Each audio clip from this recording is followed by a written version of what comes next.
Okay, go ahead, Christina. We're recording now.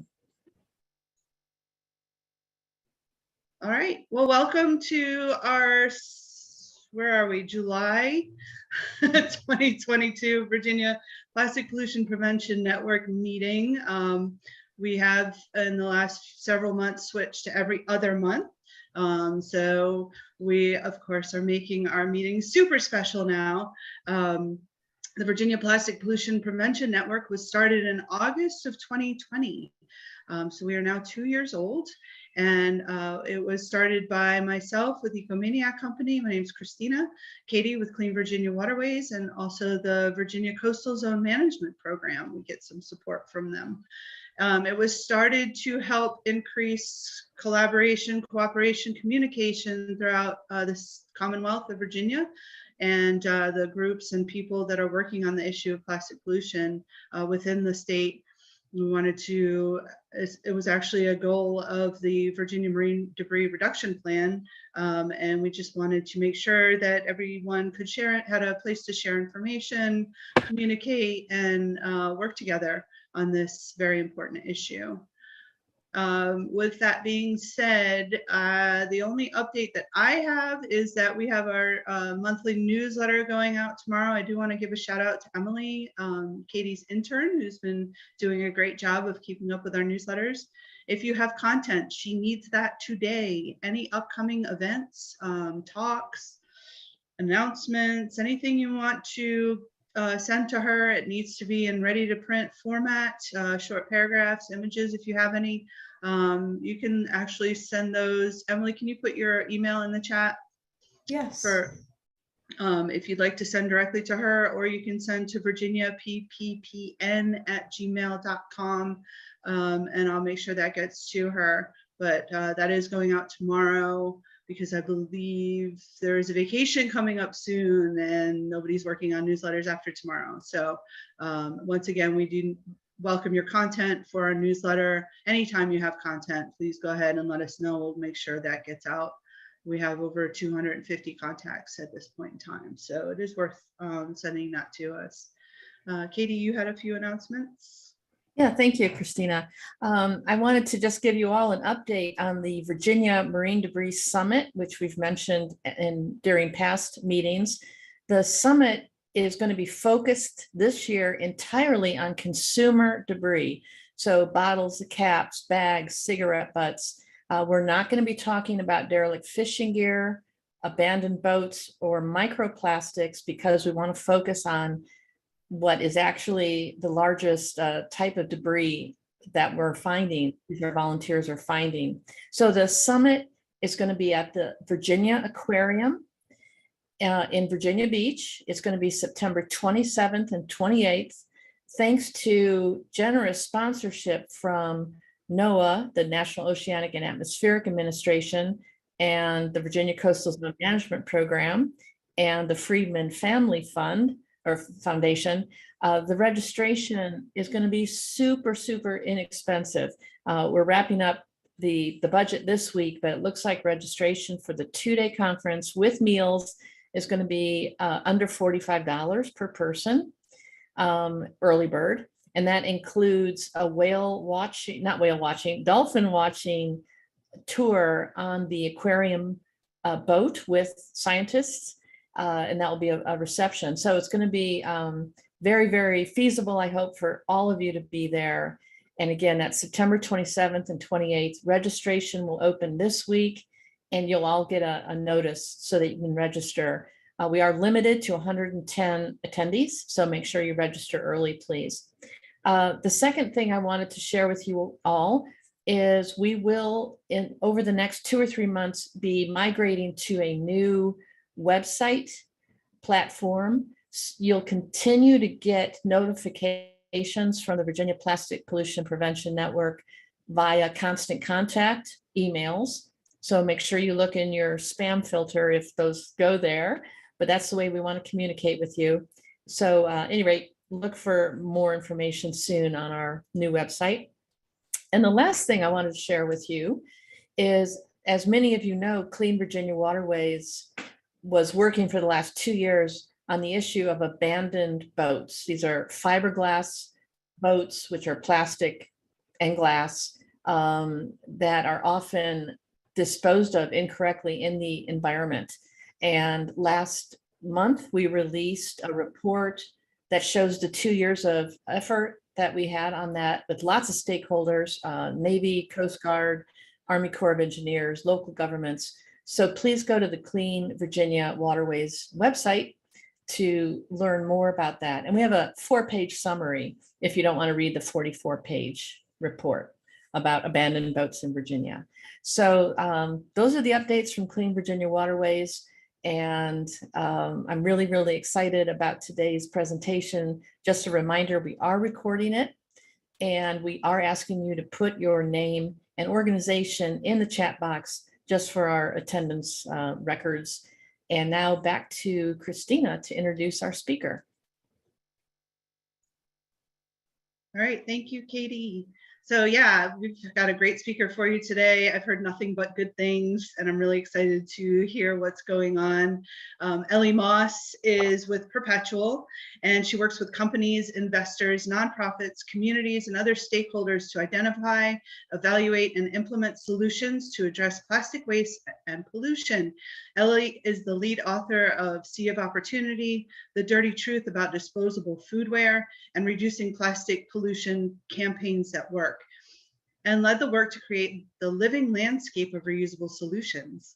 One of Ellie's current projects is Perpetual, a nonprofit working to drive implementation of reuse systems at scale, and that's what she's going to be talking to us about today. Thank you for joining us, Ellie. We appreciate you being here today.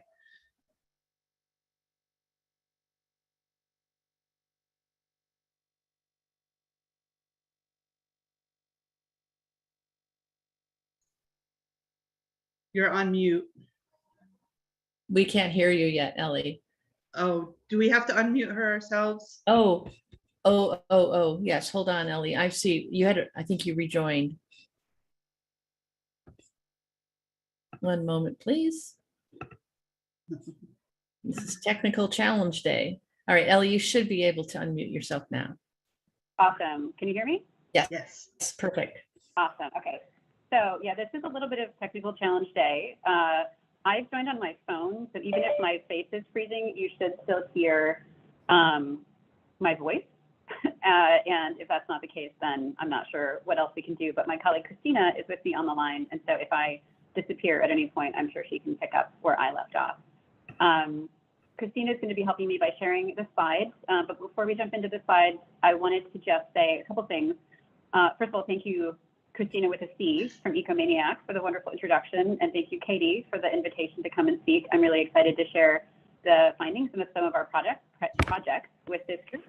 And because you are a diverse group, it would be really helpful to me if, as I'm talking, you put comments or messages in the chat. I want to make sure that I'm connecting this work with stuff that's going to be relevant and useful to you. So really want this to be interactive, and happy to go into any questions or go into more detail or things like that, as it would be helpful. As Christina mentioned, I'm going to cover 3 topics on this call. I'm going to start with an overview of some work I did called Campaigns That Work. You can actually see the full report at campaigns.work.org. But I'm going to give you the short version today, 5 best practices for how to address, how to message about plastic waste. The second topic I'm going to speak to is the reuse landscape that Christina also mentioned. This is a database of reuse solutions across 9 different categories that I'll just give you an overview of, and that's a website. Also, it's reuselandscape.org, and I'll put the links to these in the chat. But that's a resource you may find helpful as you're thinking about solutions or different types of things to implement in your communities. And then lastly, I'll introduce Perpetual, which is a new nonprofit that's looking to work at the city level on immersive implementation of reusable foodware programs. So without further ado, let's jump in. So because I do have a dubious internet connection, Christina's going to share the slides, and I should be able to speak to them hopefully without interruption. But I can see the chat, and please do keep any comments coming. So when you're ready, Christina Gherkin, you can share the slides. So the one that we're going to start with is, as I mentioned, this project called Campaigns That Work. And this project was a project where we looked at over 65 different publications looking at the behavioral science behind behavior change on plastic waste specifically.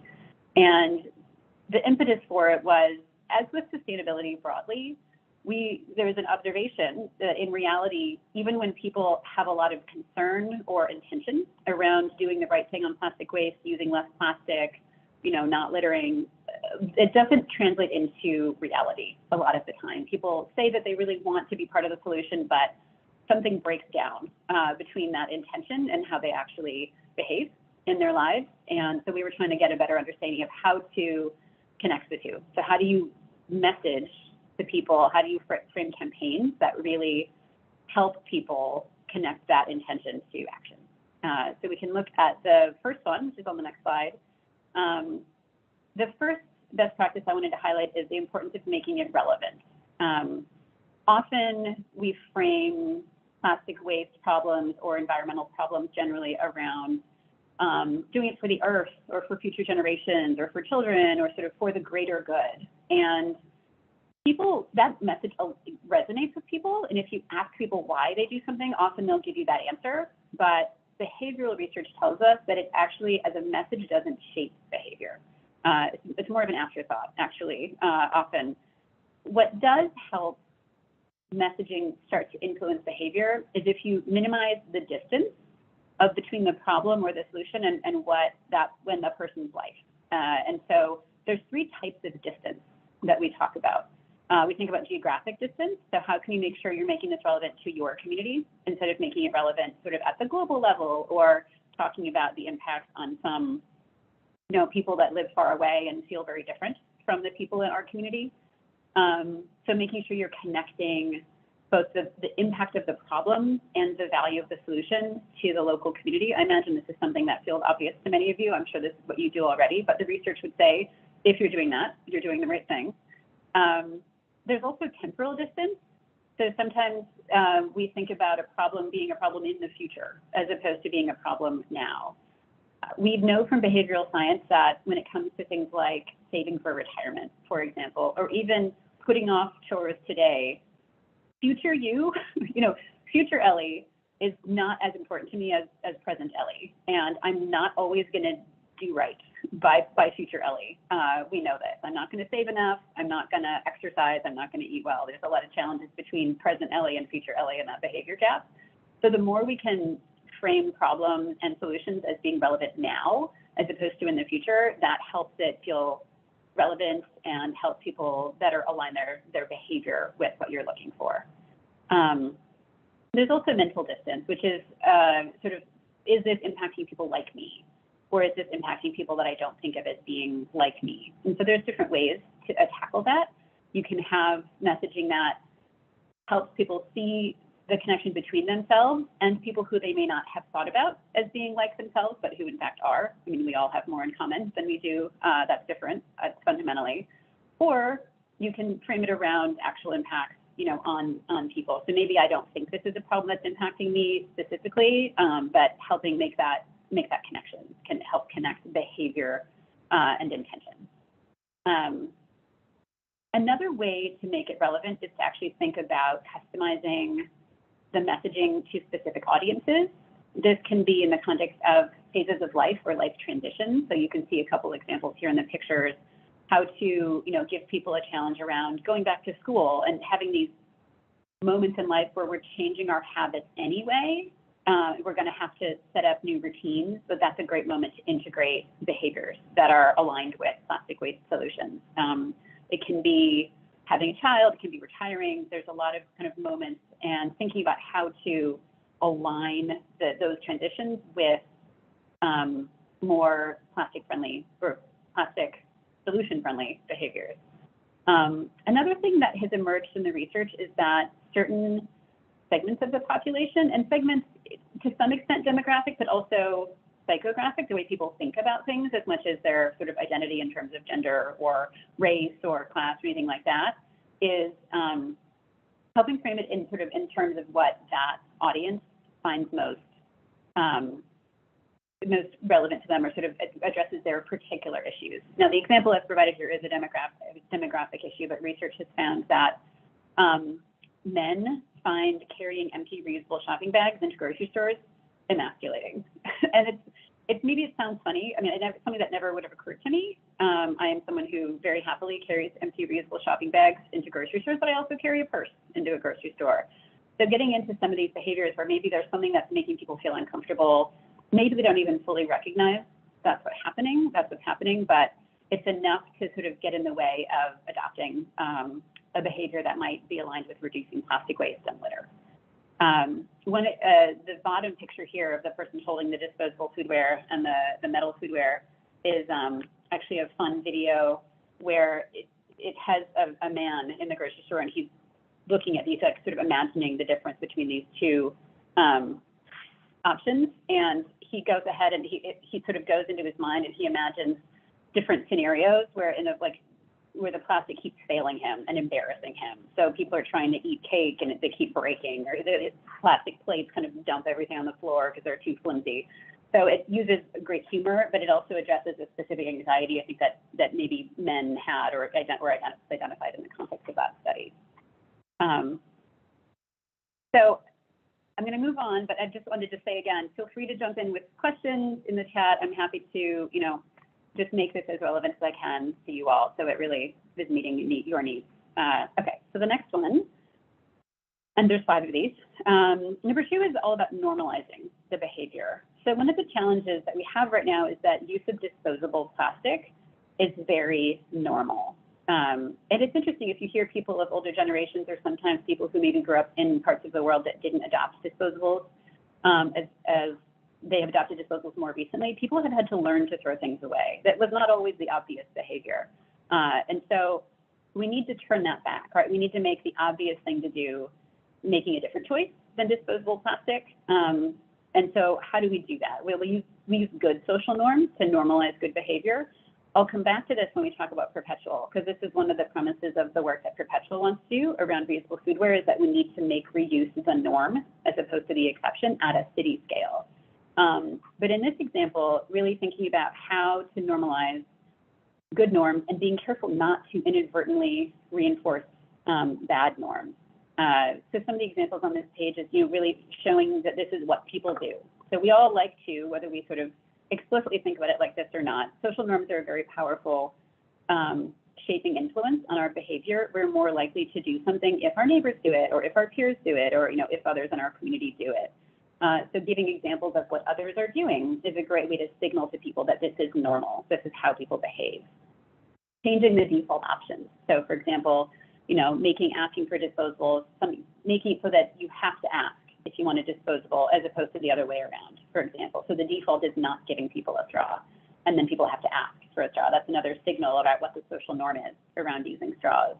And then if you have survey results, this is a tricky one. So if you have survey results that show that most people agree with doing the right thing or believe in these solutions, then that's really helpful. What you need to be careful about is if you have survey results or you have a study that shows that most people are doing the wrong thing, you want to be really careful with that. Because if you let people know that most people do the wrong thing, even though your message is that people are doing the wrong thing, what people internalize from that is that that is the norm, that what most people are doing is that thing.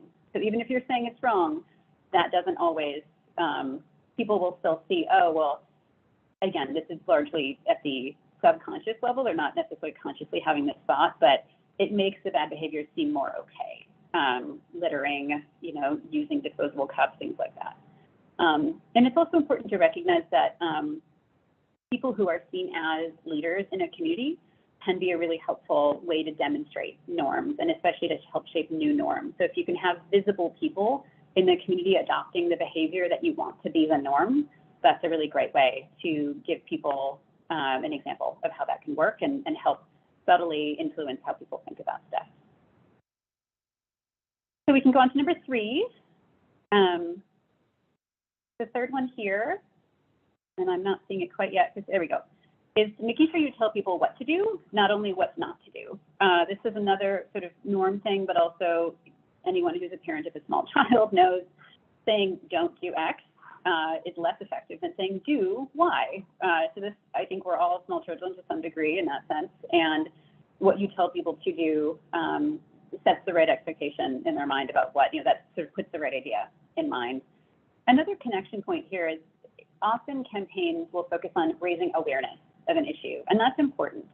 But if you raise awareness of something, but then you don't give people something they can do about it, it's less likely to influence behavior. So people might, their awareness level will go up. If you ask them, do you care about this problem? They'll say yes, but the likelihood that they're going to change anything that they're doing in their lives because of it is lower for most people. There, of course, is, in many of these cases, there's a small segment of the population that will do the right thing regardless. But if we're really looking for, influencing large numbers of people, needing to really be specific and help people not only understand why it's a problem they should care about, but also so that what they're doing about it matters. So for example, on the left here, es una bombilla no más, that means it's just one straw, nothing more. So people often minimize the impact of their actions as opposed to, and they don't see the bigger story around it. On the right hand here, you see the concentrated dish liquid. This is actually, an advertisement for dish soap, but it's a great example of how to tell a story about the importance of a small action at a large scale, how small actions can have big consequences. And then in the middle here, you just see great examples of campaigns that really told people how to take action and what that can look like, and giving people lots of examples so that you're being inclusive, so that there's going to be sort of an option for everyone. Not everyone may choose everything, but you're giving people lots of ways to activate. So I'm not seeing any questions in the chat. I'm going to plow ahead and assume that you'll jump in and let me know if you want to go deeper on any of this. Number 4 is about catalyzing commitment. So something that we know about people psychologically is that we have a desire to be consistent.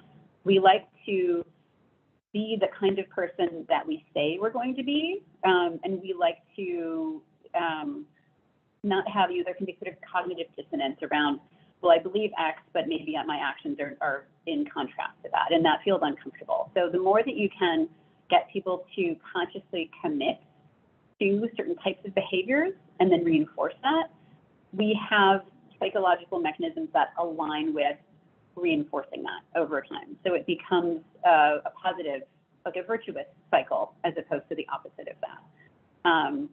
So one way to do that is just to give people an opportunity, whether it's on social media or in person or through various types of campaigns, to publicly say, I will do X.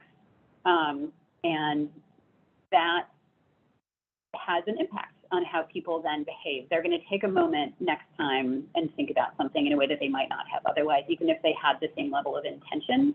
Having made that commitment can make a difference. And the more public, the better. We all think about our reputation on these things. We want people to see us as good people. And so there's always that degree of, to the extent that behaviors are public and commitments are public, you get better alignment of the intention and behavior. The 5th one in this category of kind of ways to align your messaging with what we know about behavioral science, and I hope, there we go, is to tap positive emotions and to be sure to avoid fear and guilt.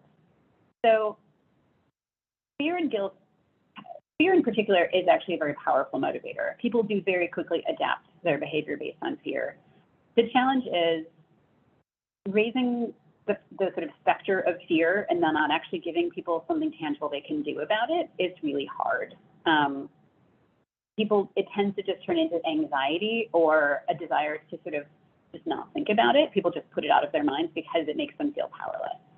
And so you want to be really careful about scaring people about how much microplastic they are ingesting every day, when it's really hard to actually do something about that in a sort of individual life moment. That's not something could I go out and replace every single synthetic item in my home? Maybe, but that's not accessible to most people, including me. And it's just very demoralizing for folks. Guilt, similarly, guilt works really well for a small portion of the population. There are a percentage of people who are super motivated by guilt-based messaging, but the vast majority of people do not find guilt-inducing messages compelling, and they actually can create kind of a backlash where people we can fight back. We resist the guilt message in a way that actually may make them feel stronger in not adopting certain behaviors because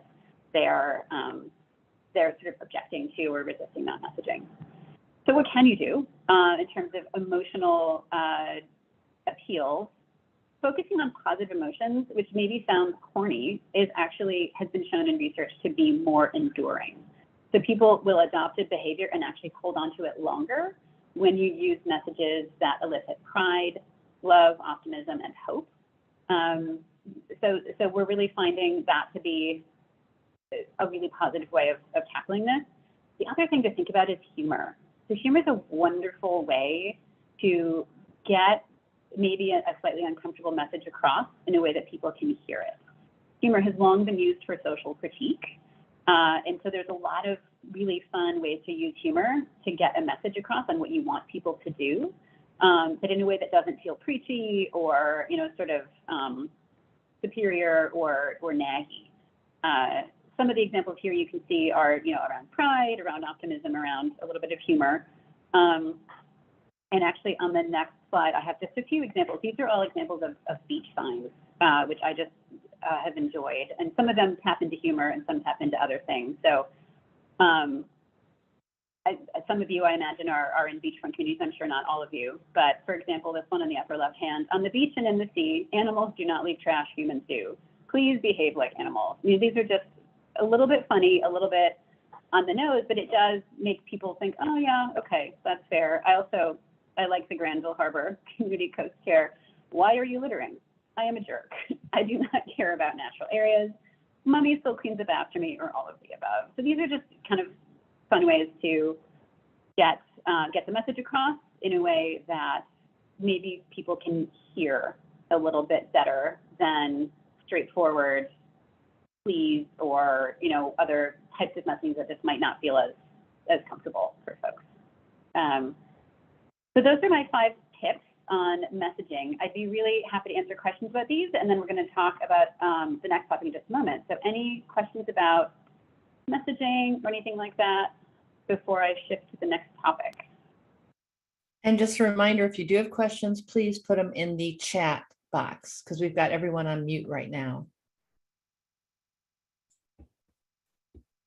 Okay, well, I guess that was all perfectly clear. I do hope it was helpful, and I'm happy to share these materials also if that would be a resource to folks. So we're going to shift gears then, and we're going to go into a topic that I think is sort of a really key aspect of plastic waste solutions, and that is reuse. So obviously, it's going to take everything, right? It's going to take recycling. It's going to take sort of eliminating things, but in places where there's a functionality provided by plastic that cannot be easily switched to something else or eliminated, reuse is a really great option. And my team and I have put together a database of reuse solutions that we want to we've made available to help give people a sense of what's possible and what's happening, and also make it really easy for you to connect with and identify types of solutions that might be relevant to the type of work that what you're looking for. So this is a website, reuselandscape.org. I think Christina already put it in the chat a little while ago. And as you can see, and we'll actually give you a tour of this website in just a moment, but I just wanted to give you a sense that this is all about reuse. And the way we think about it is this is not like every possible reusable water bottle that you could buy. This is about reuse as a solution or a system. So everything in this database is about facilitating the reuse of reusable items. That means it could be, a reusable cup or container program where instead of getting takeout in plastic containers, you get them in reusable containers that you return. Either you wash them yourself or someone else washes them, but there's a system that actually facilitates the reuse of those. We've also included in the database behavioral solutions like apps that do help you find a water fountain or give you rewards for bringing your own bag, things like that, because those are still facilitating reuse at the system level.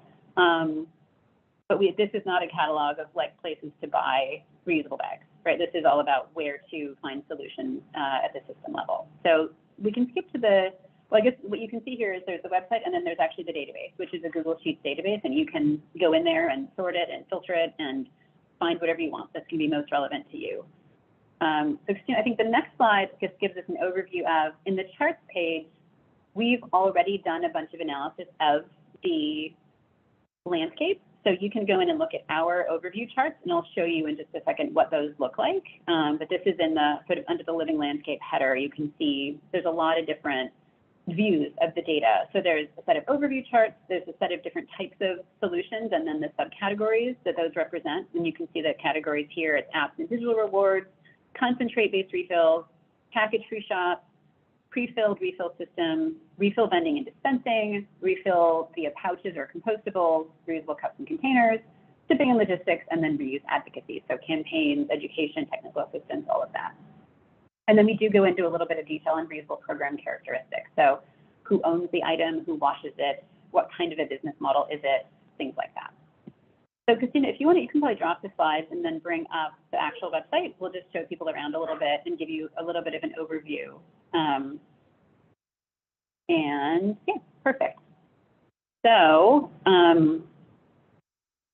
you can see we have a couple different tabs at the top. So there's a section just that gives you kind of the basics of reuse. Reuse works gives you a little bit of sense of why to do reuse. What are some of the things we know about it? And then on the resources page, we've compiled tons and tons of reports, articles, papers, kind of everything that might be helpful to learn more about reuse, to identify solutions that are, fit a certain need that folks might have, and also, just give you more information. So this is sort of everything we know of on reuse that might be useful, as well as some explainer videos and things like that. And then, yeah, so thank you for it goes on and on. If you go onto the website, you'll see it goes on quite a little while there. We also have a newsletter that we publish every 2 weeks. And you can see the archived newsletters under the About page. And we've been doing this, let's see, I think we put out, I don't know what number we're on, 20 maybe, something like that. So there's a good archive here which just gives updates on interesting things that are happening, new solutions being launched, new resources, things like that. So feel free to register for that if you're interested in getting that every 2 weeks. It's always short and interesting, at least we think it's interesting. I imagine some of you would too. So I wanted to give you just a sense of some of the charts. So under the living landscape header, we have the charts page. And I just wanted to show a little bit about what we've learned about this space. So for example, this type of solution, and the first one under the overview charts gives you a sense of how the number of solutions shakes out across different types. So you can see package-free shops is the largest segment of solutions right now. I should mention this is a global database, so this is all around the world, not just in the US. Package-free shops is an area candidly, it's hard to catalog all of them, so we've done everything we can. I'm sure this undercounts the number that actually exists in the world, but we're doing the best we can. And I'll mention the reason it's called the living landscape of reuse solutions is because we update it weekly, if not daily. So every time we see something new, we put it in. All of these charts on the website load directly from the Google Sheet, so they're always current with what's in the database. So it's always a current resource. Underneath package-free shops, we've got reuse advocacy, so a lot of campaigns, a lot of education programs, a lot of policy advisory type stuff, a lot of great advocacy work going on. Reusable cup and container programs is another category where we see a lot of solutions, and that's also where Perpetual is focusing, so I'll talk a bit more about that space in a little bit. And then you can see there's smaller numbers of some of these other categories, and not as many apps and digital rewards as some of the other categories, but there's still a significant number of solutions. We have 21 globally, which is pretty exciting. You'll notice in terms of for-profit versus nonprofit, most of these solutions are for-profit, with most of the advocacy being nonprofit. But there's a handful of nonprofit solutions in some of the different categories as well. This is an area where people are really trying to do good and do well, and so there is nice alignment, I think, in the nonprofit space for some of these types of solutions as well. What you'll notice under solution type by growth stage is that this is still a very young industry. So the vast majority of organizations working in this space are at the pilot or startup phase. There are some that are in the growth stage and some that are established, but really for the most part, these are brand new solutions that people are working on, figuring out, and working to scale. So that's a big part of kind of where this industry is right now. And that's further reinforced by the chart just below here, solution by launch year. You can see we've had huge growth in solutions over the past 5 years. They've tailed off a little bit with COVID, but not as much as you might have thought. In fact, I think we've seen that people's awareness of waste has actually expanded during COVID, and it makes some people much more interested in solutions than they were before. That people's awareness of just how much waste they're generating, especially with like restaurant takeout and stuff like that, or the personal protective equipment like masks. And people are seeing more litter as a result too. So this is definitely an area where we think that there was a COVID bump or a blip maybe, but we definitely see solutions very much on the rise since then, driven perhaps by even greater consumer awareness of some of these problems.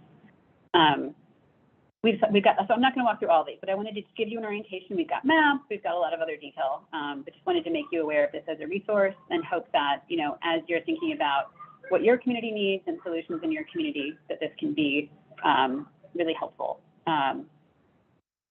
So curious, I think there was a question in the chat. Let me just pull that up. Let's see. So Katie, you're asking, okay, you said, what do you say when restaurants or food vendors say that paper and biodegradable single-use alternatives are too expensive when compared to single-use plastic? What about resources for buying alternatives? This is a tricky point. Sorry, I've just got children in the background here. So the alternatives are often more expensive, and they're not always better depending on the context in which they're being used. So it's not always worth it, I think, for companies to make the switch to a biodegradable or a compostable unless you have the appropriate facilities to manage that waste. Otherwise, you're just creating a different type of single-use product as opposed to plastic, you know, single-use plastic, which is where, you know, you can see I have a bias towards some of the reuse solutions that, you know, reuse really avoids that disposable behavior, regardless of what the material is that's being disposed of. I think this is another place where policy may be helpful. I think it's going to be a long time before we have biodegradable or paper or compostable alternatives that are at the same price point as single-use plastic. You know, the single-use plastic supply chain has been optimized for a very long time, and it's just at a greater scale and at, you know, much lower price point. So if the desire is to shift to alternative materials and have the corresponding infrastructure to be able to manage those, it's likely that you'll need policy to even the playing field. So you'll need to have a fee on plastic, for example, or some kind of requirement. Otherwise, the economic argument is really tough to make because they're not going to be, I think, comparable on cost for a while. I think there is something to be talked about in terms of, you know, we know that people really care about this issue. We know that people are concerned, people want visible solutions to plastic waste and they want alternatives. So I think some businesses may recognize that it is so important to their customers that the price difference is worth it. And others, I think it'll just be very hard to make a compelling argument that it's worth spending more. Oh, thank you for the shout out to Upstream. So Upstream Solutions is a great organization that's also very focused on reuse and something that we also work with quite a bit. So I appreciate the link there. I hope I've answered your question sufficiently, Katie, and happy to hear if anyone wants to push back on that, and we can dig in on that further. But I think everything we've seen around switching to alternatives is that you're just swapping one thing for another. And then there's very few places where there's good end-use solutions for biodegradables or for compostables. And there's a behavioral risk where if people see that something is marked as biodegradable, it actually can make them think it's okay to litter it because it'll just go away. And of course, that's not the case. So any other questions on this resource on because we're going to talk a bit more about reuse, but you know, in the context of Perpetual. Okay, Jim, thank you for your question. I see, how do you interact with elected officials who've bought into a politicized party line position on single-use plastics, courtesy of the American Chemistry Council? Great question. And one that comes up actually also in the reuse context. I'm sure you've seen there's a lot of studies that show how disposables are better for the environment than reusable. And this is one of the things that's really tricky, actually, is first of all, there are very few truly objective LCAs out there, and the ones that we've looked at, and like LCAs, I'm sure everyone's familiar, but life cycle analysis studies, so studies that look at the full life cycle cost and impact of disposables versus reusables. They're very helpful tools to provide sort of a scientific view and make sure that you're taking a full life cycle view, but they're also very sensitive to the assumptions that you make as part of doing those analyses. And so they can be manipulated to sort of show one certain set of outcomes versus another. So it's something you have to be very, there's sort of definitely a buyer beware view of reading those, because what we've observed is that in the reuse space, for example, you have a whole bunch of reuse LCAs done by disposables manufacturers, or like the American Chemistry Council, that decide or, you know, determine that disposables are better. On the other side, you have publications and reuse LCAs, and actually Upstream, the one that is linked here, has one that they put out not too long ago that shows that reuse is better. And a lot of that is just the devil's in the details. We see that there's absolutely the potential for reuse systems to be better, but they need to be very intentionally designed to be better. It's easy to have a reuse system that is worse than a disposable system. It has to do with the weight of the container, the material that the container is made from, how many times it's getting reused. So if you have a bunch of reusable containers that are being used just a handful of times, that's not going to be better. And that's part of the argument with some of these reusable shopping bags, for example, is that you have to use them quite a few times in order to offset the additional material impact that you have from having a more durable bag compared to the super thin film, you know, plastic grocery bag. So I think, to sort of loop back here to the question from Jim, how do you raise that with elected officials? I think there's a couple things. You know, I think one is being able to unpack for them some of the, like they might have seen headlines from LCAs saying X or Y, and being able to kind of unpack that a little bit and say, well, they came to that conclusion because they assumed X, but you know, maybe that's not the right assumption in our community, or maybe there's ways that we need to sort of just be a little bit more critically thinking about that, because maybe that's not, in fact, how our system works. So I think that's one way to do it, is get into the details just enough to highlight that those conclusions may not be what they seem at face value. I also think that elected officials want solutions, and I think often there's a fear, I think there's a sense that the business community has a lot of concerns about the viability of different alternatives, whether that's the biodegradables, the compostables, which might be more expensive, or reuse solutions, which seem hard, maybe expensive, all of that. And so I think a key piece here is really bringing the business voice into the conversation with elected officials, and demonstrating that there are solutions that are really good for business, that actually are things that business would be excited to get behind, and that if you bring the business voice to elected officials and you know, find a way to find that common ground, I think you can overcome some of the ACC messaging. That may be easier said than done in certain contexts. I know, you know, some businesses are not going to be open-minded on some of these things, but if you can find the folks that are and start to build that coalition, I think we've seen that can work pretty well. So Jim, feel free to put follow-up questions if I haven't sufficiently shared my thoughts on this question. I know it's not an easy question. It's a really tricky thing, and definitely something that I'm sure a lot of folks are wrestling with. Thanks, Christina, for putting the policy page up here. So this is another element of the living landscape, and that's in the US. We have a map of policy that's been enacted. So this does not include things that are in the proposal stage, only things that have been enacted. But what you can see, and I can't, Christina, can you pull the whole chart up? There we go. Is that more and more folks are able to pass legislation and policy around this. I know that the preemptive bans is a challenge in many geographies where bans have been banned by, industry through proactive lobbying at that level, but we're starting to see more and more serviceware restrictions. So you can see that sort of teal color. The last 5 years, there have been 9 to 12 enacted each year, and that's things like no styrofoam, or it can be a fee for a single-use cup or things like that. So it can be ways that start to level the playing field between reuse and alternative materials and single-use plastic. So there is an economic story, of course, that is front and center to many of the participants in these systems. Any other questions on the landscape as a whole? Otherwise, I'll switch to the Perpetual part of the presentation. Okay, well, this is all one conversation, so if you have other thoughts, feel free to throw them in the chat. And let's see. All right, Christina, thank you. So I wanted to start a little bit with an introduction on sort of where Perpetual came from.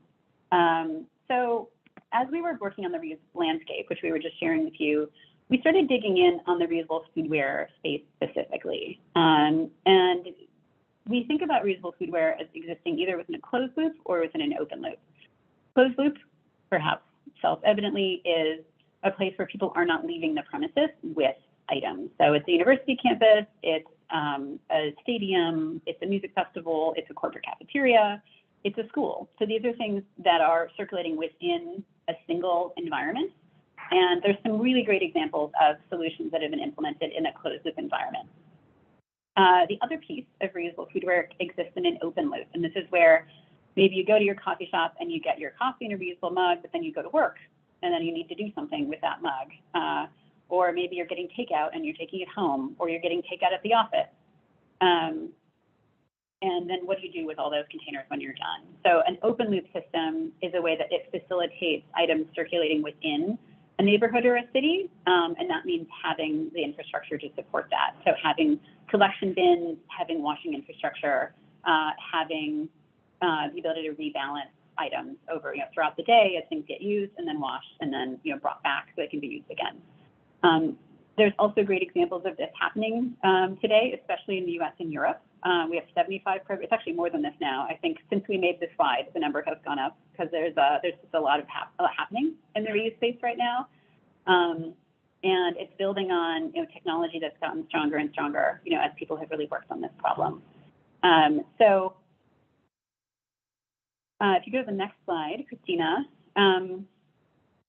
I just have a bunch of examples I wanted to share to make this kind of real and help raise your awareness of some of the different things that are going on out there, and then we'll talk about how Perpetual fits in.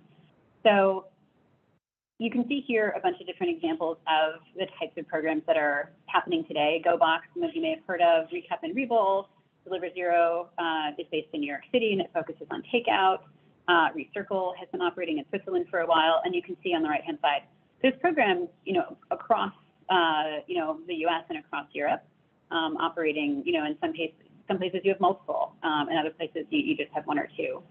So if you go to the next slide, Christina, I have a couple of examples just to kind of, I always think pictures are helpful because one of the things we know about reuse systems is that it can be really hard to imagine what it would really feel like to be in a system where this was the norm, where this is how things are working. So this is one example. It's a closed loop example. The City of Seattle has an initiative called Reuse Seattle, and they're working with music venues with a reuse program operator called RCUP.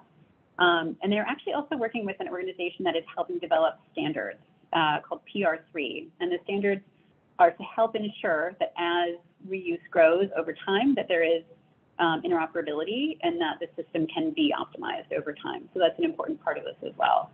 So in Seattle, at music venues and festivals, you can borrow an RCUP and then use it, and then you return it.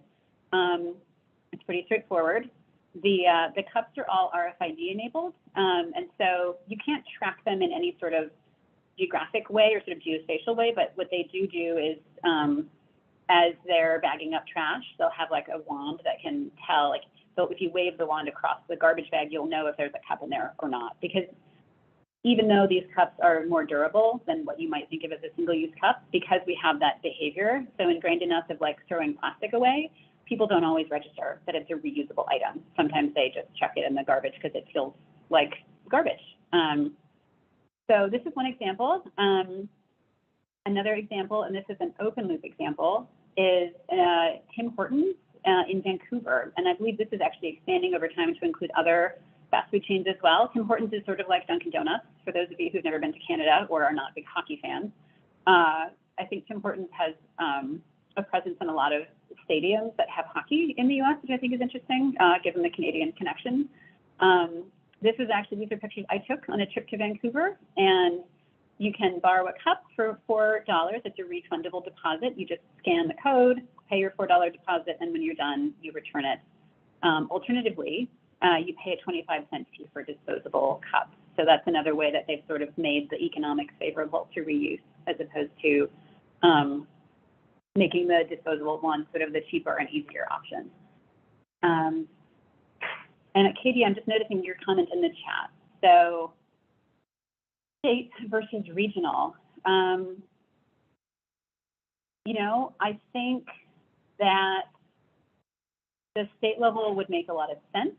You know, something that can be tricky at the regional or even at the city level is if you have, so in Berkeley, for example, the city of Berkeley implemented a 25-cent fee on disposable cups, and Berkeley shares very porous boundaries with the communities around it. So there was a lot of concern by the businesses that maybe are across the street from a jurisdiction that does not have a fee, but they were going to just lose a ton of business because people are just going to go across the street and get their coffee somewhere else. And so I think you want to be thoughtful about that when you're thinking about policies and leveling the playing field, is you don't want to put some businesses at a disadvantage. The whole point is to level the playing field, not to penalize some and reward others or vice versa. So I like the idea of, you know, states that share a watershed, you know, that I think the devil will be in the details on that. Is that practical? But I do think that the more you can sort of have a geographic area where you're not going to have that conflict of like people just crossing the boundary as a way of escaping a tax or changing the model, that's something to be aware of. I think right now, because of things like the ACC's lobbying and other things, it's tricky to work at the state level. And I think we're going to be forced to probably build on regional or city-based examples for a while. But my hope is that as those city examples show success, that these can be adopted, you know, at the state level. And I think that would be the ideal. I just think it's probably not realistic just yet, unfortunately. And another thing to mention, again, is that policymakers need to see solutions, right? They don't want to create a policy that's just going to make everything hard. They want to create policies that are setting up a new way of operating that's actually going to be successful.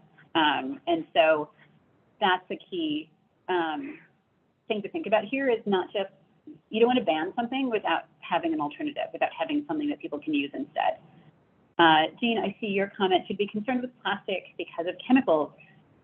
Yes, I think that's a really, really important question. And it's something that we wrestle with because we believe it's, of course you want it to be safe. Like that's just foundational, right? You don't want to be putting people in danger through a reusable option that's going to release chemicals over time, release microplastics over time. That's bad. Nobody wants that. The tension is that plastic, from an LCA perspective, because it's very lightweight and very durable, shows you don't have to use plastic as many times to make it a better alternative to disposables. So it puts the pressure on the system to ensure that you're not losing items. So if you use a stainless steel cup, and there are programs that have very intentionally chosen that, stainless steel is a great option. And you have the ability to do like a double-walled stainless steel cup or container, which has nice thermal properties. You get insulation, you reduce condensation and that. So a lot of functional benefits that people can be really excited about. Some stainless steels, like I know you have to sort of be thoughtful about design. Some people perceive a taste with certain types, but there's others that don't have that. So there's definitely good stainless steel options. The reality though is just that stainless steel is going to be heavier and it has a higher environmental impact to create those cups. So you just want to be really thoughtful. If you're using stainless steel, you need to get everything back. Like you can't have people using them twice and then losing them or keeping them or throwing them away, because then you have actually created a bigger problem than you've solved. So that's something to keep in mind. Let me just look through a couple more examples here, and then talk a bit more about how Perpetual, because these are all questions actually that Perpetual is really wrestling with in helping to think about reusable foodware systems at city scale. So I wanted to share a couple of other corporate examples here. Burger King has been experimenting with reusables, and you can see just this example here. They're doing it in the UK, they're doing it in the US, they've done it around the world. The thing I think is really great to identify here is that consumers actually really like reusable. They find it to be a better experience. They appreciate the design and the feel of the items. Now, of course, these are plastic. But to the point we just talked about, I think you can have an even more elevated experience with better materials that are less at risk of having toxic leaching and microplastics and things like that. But even the plastic items are getting good reviews from users. So this is just another example of this is happening, right? Like people are putting containers out in the world, they're getting them back. We're learning a lot from these processes about what works and what doesn't work. Starbucks is the last example here. They've done some pilots in Singapore. They've also been doing some pilots in Europe, where they're planning on actually having very large rollout of reusable solutions across all 4,000 of their stores in Europe, the Middle East, and Africa. These are still all plastic. So it's interesting to note that at the corporate level, at the chain level, there's a cost consideration, there's the LCA consideration, but definitely not something that we take for granted. I don't think we assume that plastic is going to be the right answer. But there is that sort of system level design consideration to figure out. So having gone through some of those examples, Perpetual is a new nonprofit that is partnering at the city level to design and support the implementation of reuse systems, starting with foodware. And this initiative has emerged from all of this other work that we've done. So we have a wonderful team of people who are experienced in reuse and are very sort of steeped in all of these issues and have been for a long time. And the question we kept asking ourselves, especially looking at the reuse landscape, is all these things are sort of getting piloted, but there's a lot of there's a lack of real scale, right? That we're not getting to a point where you're getting that to the point around normalization. Like we're not getting the behavior change switch where we go from having disposable be the norm to having reusable be the norm. We're still having reuse be a little bit harder, a little bit requires a bit more effort from the users and from the businesses. And it's going to be very hard to make the switch unless we can give people the experience of reuse at immersive scale, so they can really see what it feels like to exist in a reuse ecosystem. And that will also give us better data on, to feed more objective LCAs. It'll give us a better sense of the economics of this over time. Can we get to a scale where reuse is truly, if not on parity with disposables, at least competitive with them? If you have a certain number of washes and a volume in a system, can that actually get pretty close over time to what businesses are paying for disposables, especially if they're using compostable or, biodegradable disposables that are more expensive? And how can we see, what those environmental impacts really do look like when the system is operating at a meaningful scale? So we created Perpetual, and I can tell you a little bit about what Perpetual is doing. There's really two main things that Perpetual is focused on right now. One is we are partnering with 3 cities. We're in the process of selecting those cities. So if some of this looks like you, we'd love to talk further with you. And Christine, you can go to the next slide. And we're also just advising cities on reuse in general, because it's something we've observed that a lot of cities are thinking about what to do about this, and it can be really hard to just figure out the path forward. We've talked with cities that say, oh, well, we've got reuse providers pitching us on this, and we've got businesses saying they want to do it, and we've got consumers who care, but we don't quite know how to fit the pieces together. And I think that's exactly where we are as a society on this topic, is going from this seems interesting, this seems like it could work, to this is how it works, and these are models that we know work. So Perpetual really imagines a world where reuse systems are better than disposable. As I talked about earlier when I talked about behavior, sustainability is not going to be the message that resonates for everyone, but everybody wants a better experience. And so if you can provide people with something that is actually functionally better, you don't have to tout the sustainability. Sustainability doesn't have to be the reason for doing it. That can just sort of be a bonus. And it can be something that people say about why they like it, but the reason that they will actually use it is because they like it better than disposables. Reuse can be a climate solution. It can absolutely be environmentally superior to disposables, but it won't be without careful design. We've already talked about human exposure to toxic chemicals, huge concern there with disposable plastics and even with some reusable plastics. We do think that, you know, the reuse systems can be economically self-sustaining over time, but they need to be affordable for businesses and cost neutral to users, especially when thinking about accessibility and equity, you know, so it can really be for everyone and can serve all populations. And it's important also that, you know, we think about the good local job aspect of things.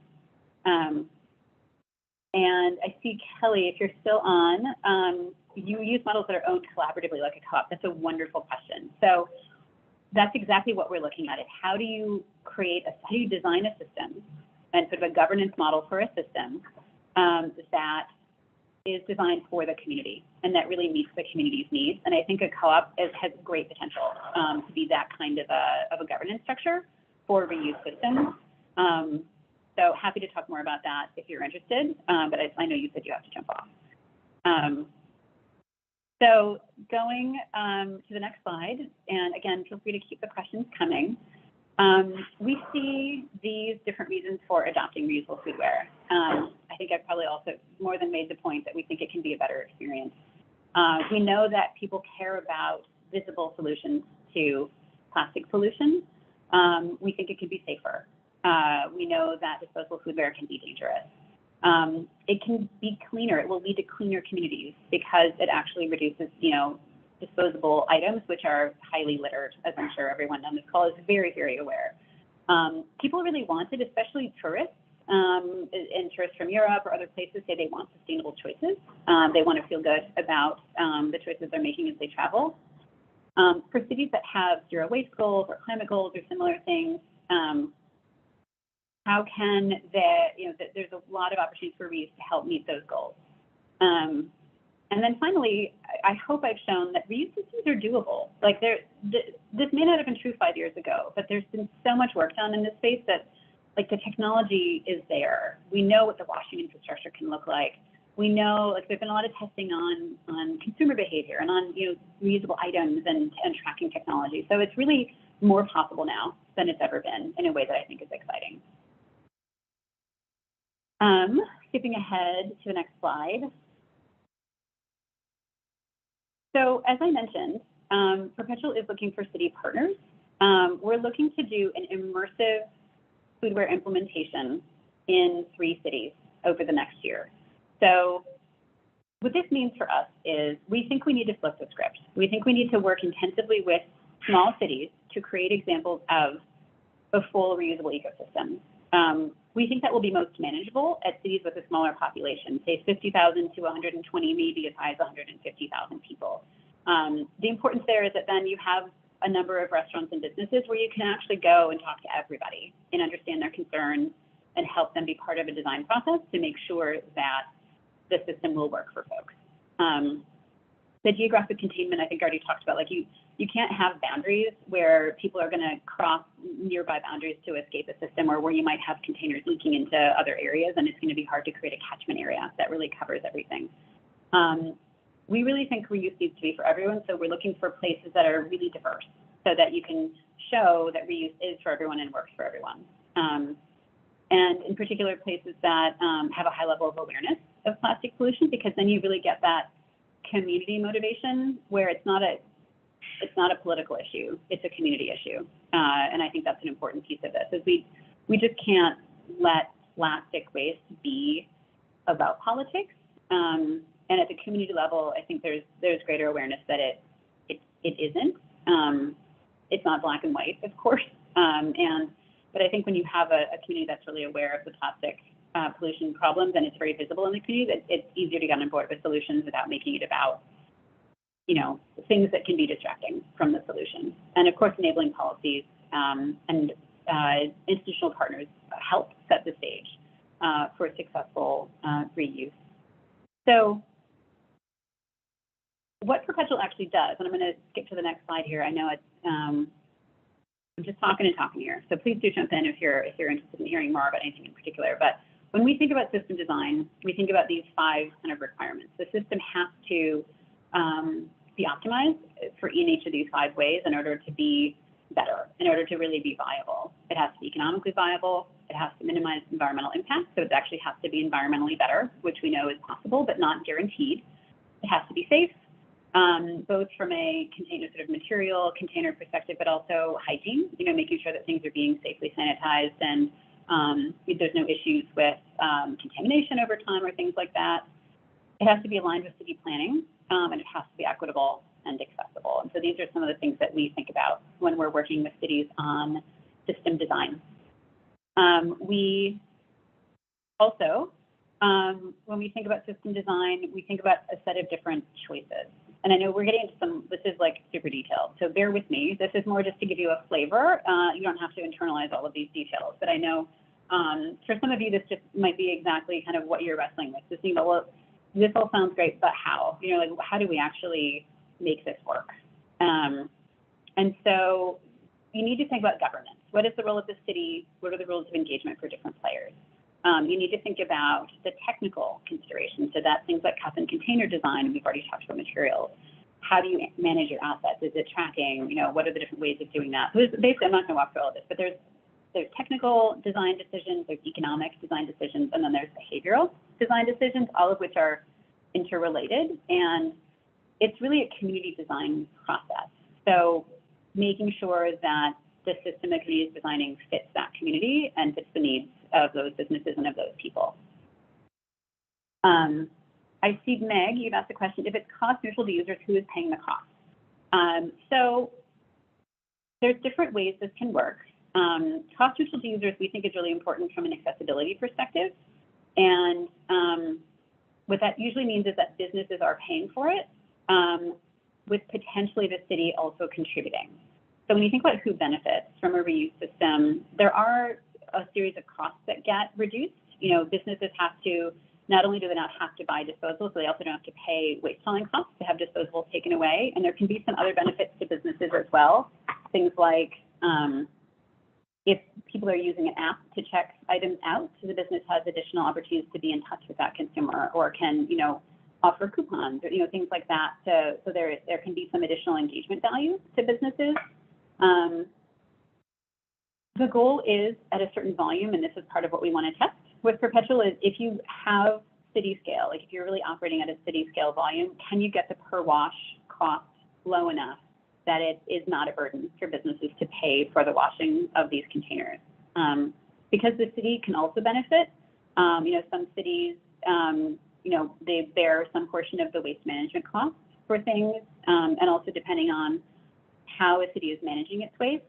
Cities that have landfills that are threatening to fill up, may find there's an economic argument for them. So there can be an opportunity for the city to direct some amount of cost savings to support a reusable system as well. So this system can really be designed in a number of different ways, but the goal would be to have the revenue really largely coming from the businesses, but ideally in a way that is not too different from what they're already paying to use disposables today. So that's kind of the short answer to your question. So on this slide, Perpetual really just wants to be a resource to cities and to businesses on how to implement reusable foodware. So as I mentioned, we are specifically looking to partner with 3 smaller cities to implement a reusable system at an immersive scale. But also, we have heard a lot of interest from larger cities that just want help thinking through some of this stuff. And that's something that we are also happy to do. So this gives you a sense of the kinds of things that Perpetual works on. We can do, and actually, Christina, why don't you skip to the process slide, because I think that could be even just a more visual way of talking about it. So this is how we think about a process for deploying reusable foodware. The first step is really mapping and engagement. So working with all the local stakeholders, and we tend to partner with local NGOs. So we don't come in and sort of just do this all ourselves. We find the local people who are already working on this and care about this. And our goal is to partner with those folks and elevate and amplify your work as well. And so finding partners that are sort of local NGOs, local businesses who care about this, and then building the coalition from there, so that you really start to understand, what assets does the community already have? Like, what's already happening? What are some of the specific pain points that cities might be having that would be of particular interest in terms of how a solution would help? So there's things like that. Once you have that ecosystem map and you have a coalition of folks, then you can move into the design phase. And that's where we facilitate a series of design workshops to create the governance framework and a system requirements document that can sometimes take the shape of like a request for proposal. And the goal there is to actually find the system operators, the program operators who want to come in and run the system. So Perpetual is really a facilitator. We're not coming in to run the reusable foodware process. We're coming in to help create the framework within which reusable foodware can work. And then we leave the operating to the professionals. Because there are, as we've already talked about, many, many companies that are out there that have already done this and are learning the lessons. But the goal here is to bring them into a city in the context where they are very intentionally coming into a framework where we've thought about interoperability, we've thought about shared infrastructure and contracting for shared resources, and we've thought about how to integrate with city planning, and we've thought about accessibility at the city level. So it's bringing those folks in, but in a way that's, it's still the free market, but it's the free market with a set of constraints to really make sure we're optimizing for the outcomes that we want to get. Once we've designed the system, we go into making it happen. So that's everything from, once you choose your operators, getting some of the assets, procured and figuring out exactly, what that's all going to be, getting into the details and starting to make those decisions to make things a reality. It's permitting, it's, all that kind of stuff.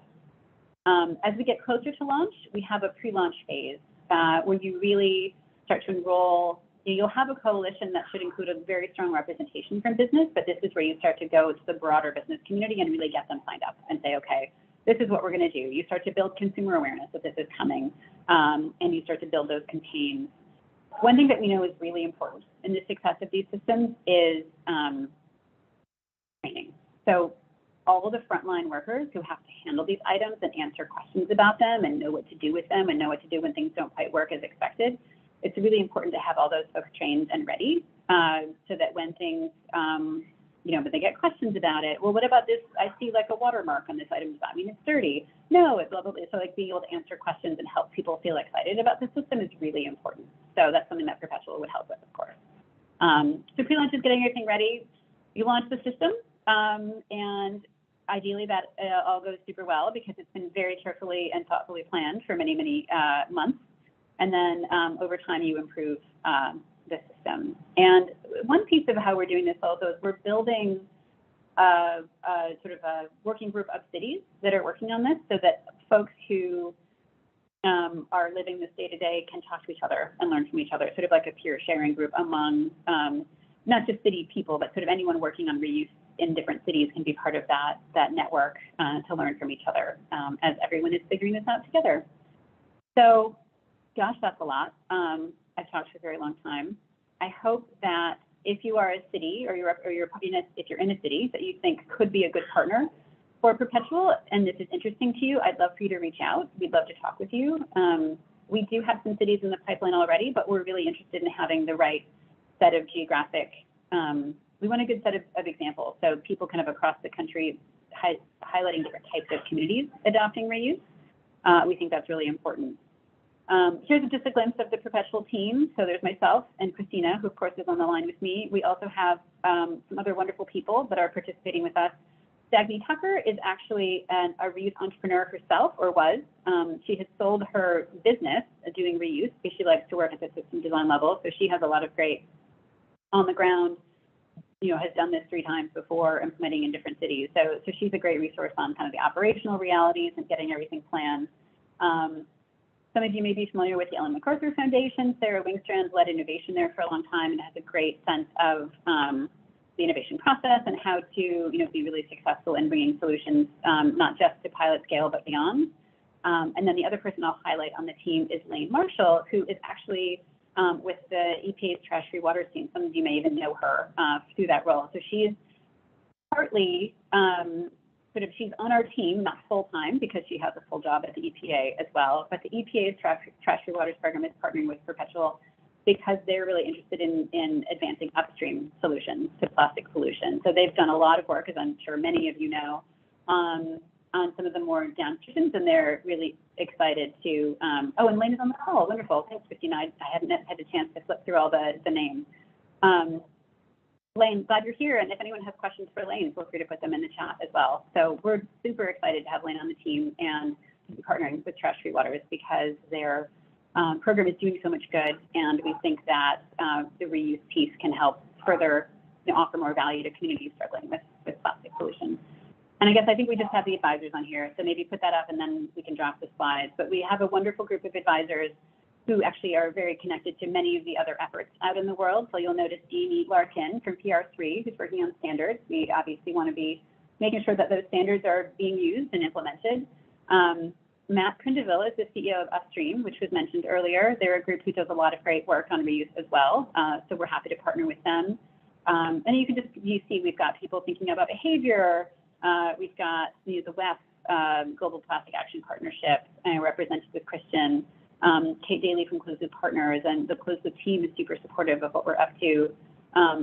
And some of you may know Dr. Jenna Jambeck from her work in this space as well. So we have a wonderful group of advisors, and yeah, we're just really excited to bring greater resources to communities struggling with plastic pollution to make reuse feel more doable as a solution, because I think it can feel hard, but it's not as hard as you think it is. I guess that's what I would say.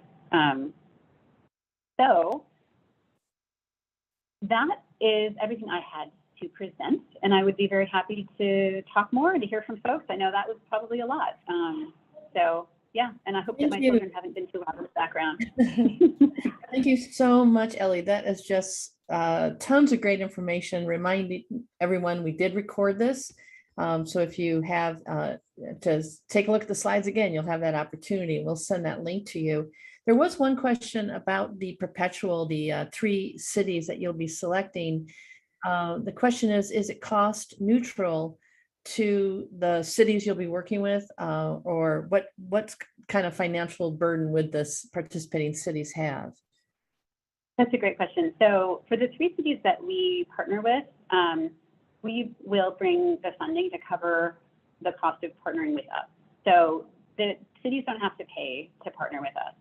If you're one of our 3 demonstration cities, if you're a larger city looking for more consulting support, there's different ways to do that. We don't have existing funding to cover that, but there's some great grants out there that are coming through the infrastructure bill and some other EPA grants. So if folks are interested in partnering with us and you don't feel like it would be easy to contract with us as a consulting nonprofit to your city, we can look at shared fundraising efforts and shared grant writing to see if we can support you through grants. But for the 3 cities that we partner with, we want to really have no barriers to making this happen. So we have done fundraising and are continuing to do fundraising to support our partnership with the 3 cities, so that the ask from the cities is more about being a vocal champion and supporting the effort through actions and the way that you talk about things, as opposed to through needing to contract us. I hope that makes sense. Okay, great. And where are you in the process of selecting these 3 cities? Have you already selected 1 or 2 of them?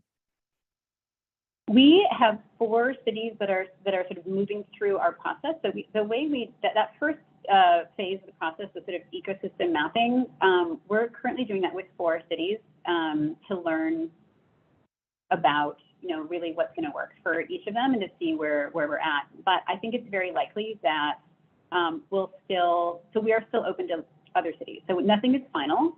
There's still definitely room to participate. I think we want to be really thoughtful about the mix of cities that we have. And I will say, I think Virginia is a very interesting place to do something like this. So I would be very interested in speaking with Virginia cities on this. And yeah, definitely still opportunity.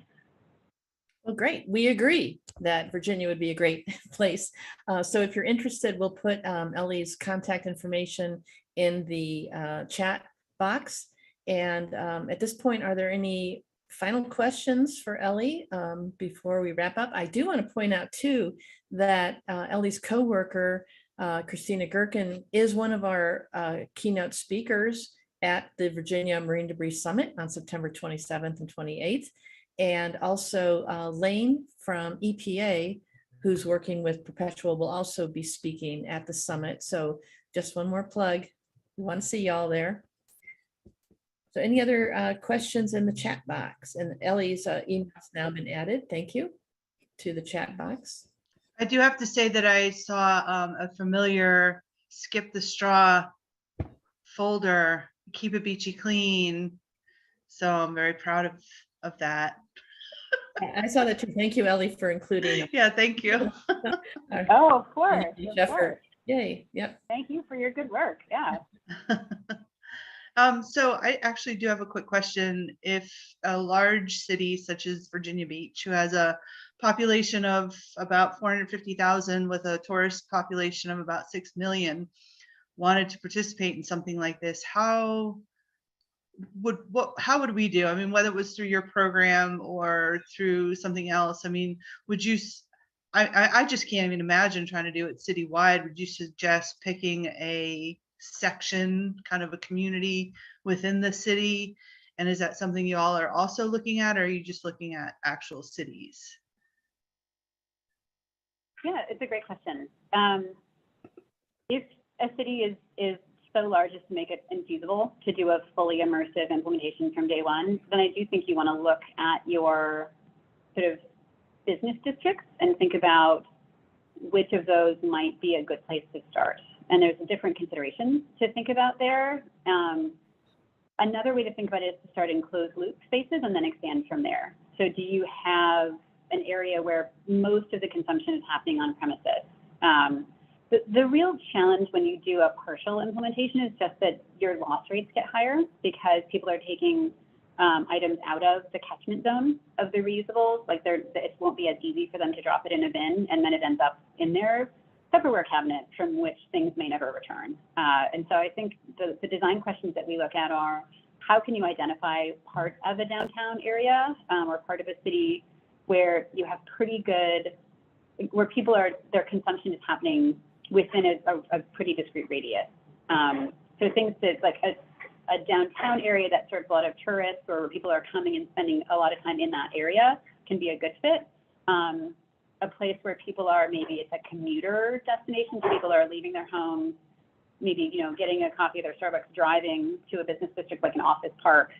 So you can think about hubs, you can think of, so there's, I'm mindful of time, but the short answer is there's different ways to analyze your geography and figure out where would be good places to start, or how do you identify the use patterns within a city. So where are people living, where are people working, where are people socializing, and how can you design something so that you don't have to overinvest in infrastructure, but you have enough to still make it easy, where people still don't have to work too hard to return. That's kind of the essence of it. Does that make sense? Yes, thank you. Okay. Everyone's faces are frozen on my screen, so I couldn't quite tell if I was still going through. But and I think, you know, we're happy to have those conversations with folks. You know, we won't have the resources to do a massive implementation with everyone, but we can absolutely share what we know and be a resource as much as we can, you know, within our available resources. So I hope that makes sense. Well, thank you very much. And I think we all got a lot out of today's presentation. So thank you. And I think what we can do with the last 4 minutes of our meeting today is quickly go around the horn if anyone's got an activity or an event coming up, and keep all these to like 30 seconds. And I'll go first. The International Coastal Cleanup, statewide volunteer cleanup all throughout the state of Virginia. Cleanups start in August and go through November.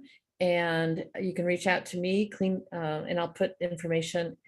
But right now we're organizing these cleanups, and we're hoping to get back to pre-COVID numbers with our volunteers.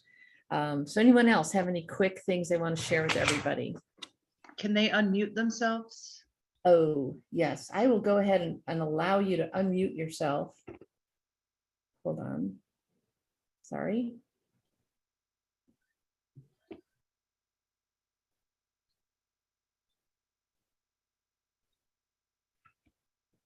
All right, you're all allowed to speak now.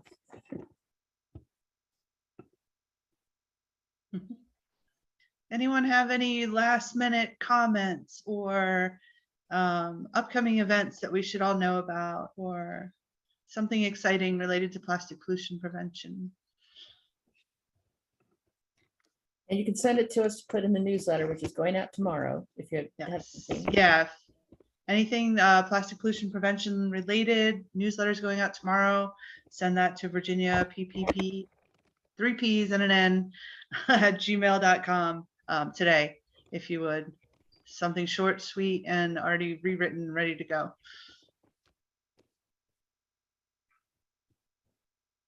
I think we're good. All right. Yeah. All Ellie, right. thank you so much. And Christina, thank you so much. And thank you everybody for coming. Hopefully we'll see you in September. We do not have a September meeting, but we want to see you here in Virginia Beach. For the summit. Yes. Yes, September 27th and 28th. Again, thank you, Ellie. Thank you, Christina. And see you all in November online and September in Virginia Beach. Bye.